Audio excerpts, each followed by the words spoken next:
Matul is-sajf fl-iskola sekondarja ta' Santa Luċija u l-Liċeo tal-Ħamrun se jgawdu minn bidliet strutturali li ilhom bżonn jużi snin twal iżda li baqgħu qatt ma saru.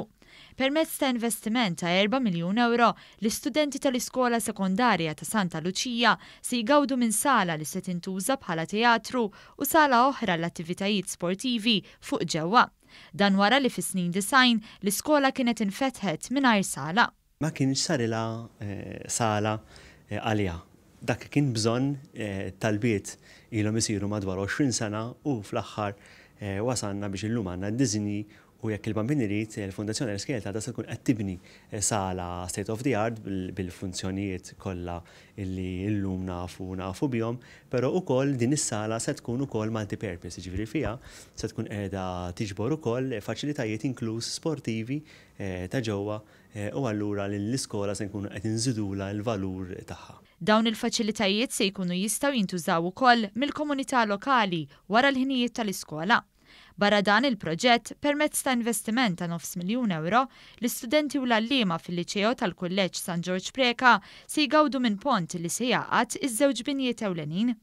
Dan ifisser li mhux se jibqgħu bl-inkonvenjent li jinżlu sular isfel biex jimxu min-naħa l-oħra tal-iskola.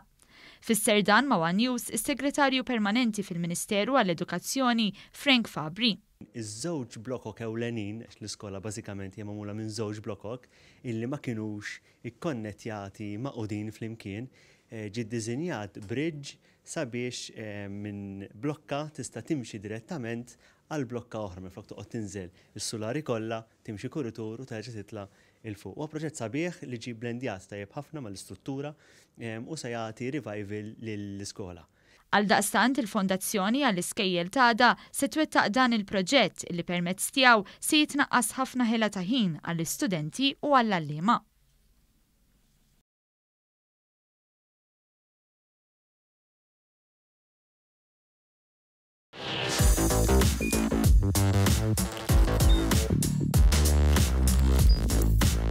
Idħol fuq one.com.mt u hemmhekk tista' tara l-programmi kollha li jxandru fuq One permezz ta' One Play.